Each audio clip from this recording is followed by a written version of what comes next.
What is up, guys, gals, and non-binary pals? How are you? As you may notice, this week is a little bit off. Unfortunately, our dear sweet Mason has gone to Hawaii, like you do sometimes. And so we are going to excuse his absence. But in the meantime, I am going to try to quickly answer a question while my children are getting ready for bed. And that question, of course, being posed to me by our dear sweet Mason.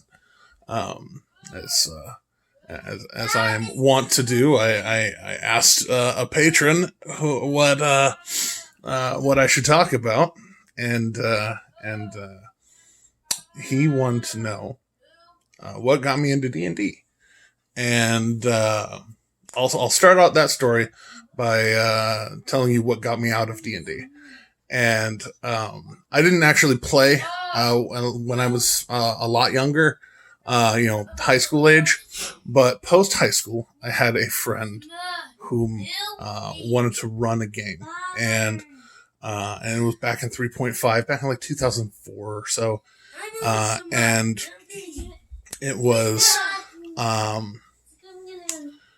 marginal at best. Had a great enthusiasm for the game, but didn't run a super good game. Wasn't particularly tight. Didn't particularly know the rules.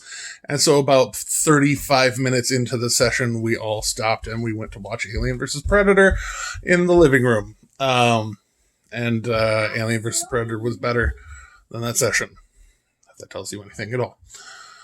But fast forward a number of years, and I got sucked into another tabletop system that is defunct, unfortunately. It was lost in development hell. I miss you, Lucid Gaming System. You taught me how to roll a D10 and a D6 really well. But also, because it wasn't yet finished, and was in its kind of late beta phase, it had some incompleteness, and so I started getting really, I'll say good, because I'm definitely humble. I got pretty good at homebrewing things and trying to figure out balance issues and what would work and what wouldn't work. And so I got a bit of experience there, and experience running like 7 or 8 people at a game. It just became my bog standard. Excuse my belch. But then that was in the early 2010s, and up to around 2016, when I moved up here to Washington. There was I was still playing it when I was first here. And then, my buddy, Caleb, rest that man, love him so much. He needs some rest. He didn't die. He just needs some rest. That's all. Works too hard. Point is, Caleb introduced me to Critical Role, which, if you don't know what it is, get in the know. But, Critical Role was the pivoting point for me. I saw what D&D could be with competent storytellers, and being surrounded by other competent storytellers, and all trying to tell a good story. And I watched it for 5 months or so. I caught up on the backlog between my birthday and around New Year's. My birthday is in early November, and the backlog was only 67 episodes long, or 69 episodes long at that point. Nice. But when it came around to around May, my brother-in-law at the time was talking about running a game online. And I had a little bit of experience with Roll20 and a little bit of experience with voice over IP stuff, and I was just like, all right, let's join. And me and my wife at the time joined up, and it was fun. it was awesome. He showed me a lot of really good DMing and really good storytelling. Knew how to tell a very poignant story even through combat. I learned a lot from him. Appreciate you a lot. But then fast forward another 6 months, and it's my birthday again, and I start getting this wild hair on the back of my head that says,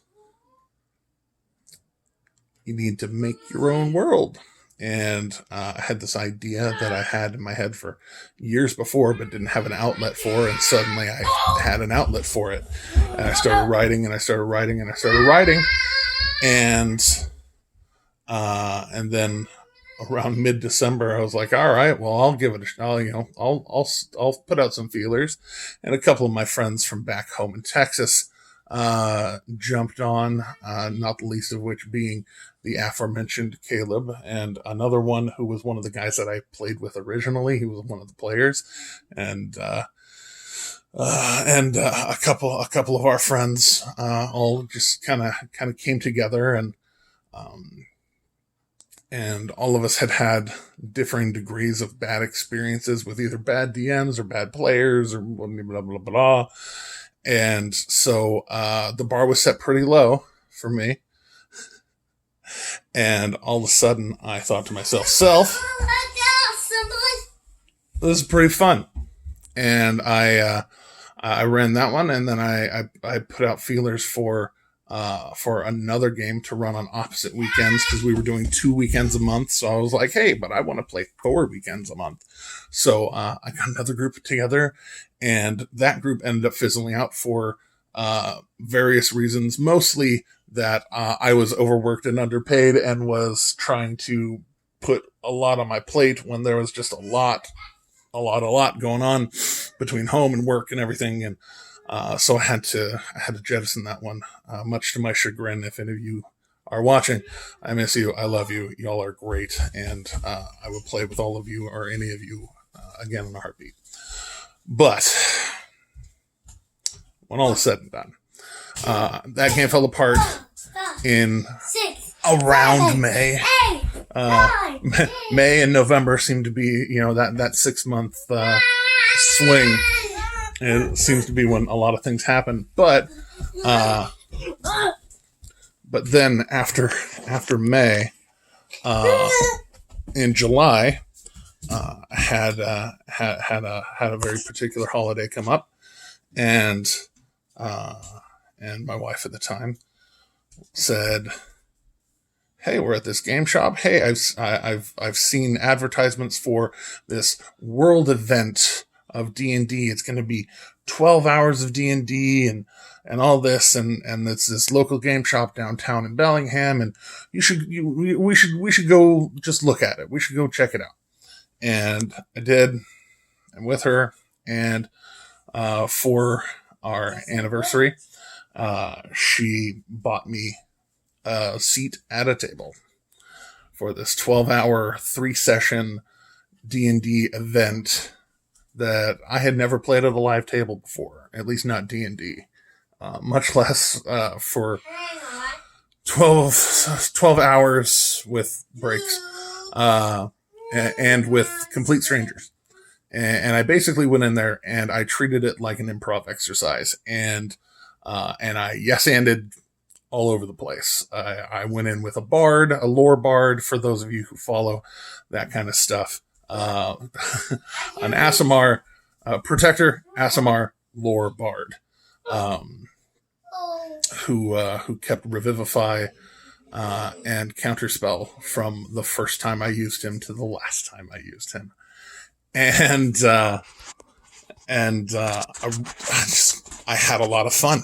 I had a huge amount of fun, and I realized that I wanted to run live tables, and so I did. I went in there and I was like, I can do this. I can juggle a lot of people. I can I can tell a compelling story. And they sat me down. They interviewed me. They had me run like an hour-long session, and I made it up on the fly, and it was great. Or at least it was good enough. It was good enough for them. And long story short, got into it, and I agreed to take over somebody else's sessions after they left after a month, after one more month, and I was playing in that group. We had a great time. The arc he was running concluded, and we basically handed off the torch. It's like, all right, come back next week, and Jeremy's going to keep running this session, and me and my wife showed up, and that's all. So my first session running a live table was just me and my wife. Here you go. Gotta make sure the boy stays hydrated, and the girl. But when it comes down to it, my first table at a running a live table was one person, and then the week after there were two people. And the week after, one of those people didn't show up, but then two other people showed up. So I had three. And it didn't go steadily like that, but it went like that. Just week after week, more people would show up, or the same people would show up.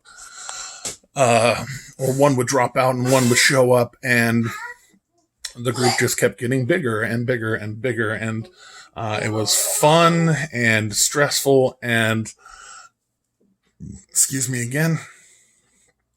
Had some pizza, getting a little spicy in my mouth. But yeah, we had a group of 10 to 12 that were regularly showing up. And then I had thrown that 10 to 12 people into a huge vampire undead love fest where they were invading a castle that had been taken over by vampires, and then after the first of 3 combat sessions, we had 12 on the first day, and then we had 16 on the second.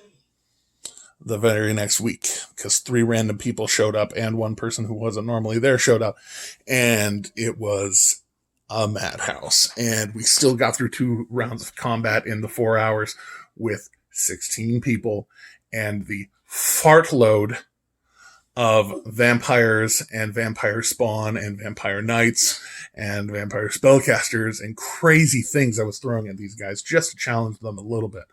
And they were mowing them down. It was the biggest pile of XP I've ever thrown at a group. I think the total of it was like 50,000 experience in that over the 3 sessions of encounter, and it was great. It was just madness, and they were like level 7 or so, something like that, and it was just fun, and but also very taxing. And so after that 16-person session, I got somebody else to come and help. Actually, 2 other people came and started showing up on Mondays, and it was great. And then I started running more games on Fridays and on Saturdays or Sundays, depending on what time of what year it was. But I was running 2 or 3 sessions for Dark Tower. I was running my my one surviving Saturday session, and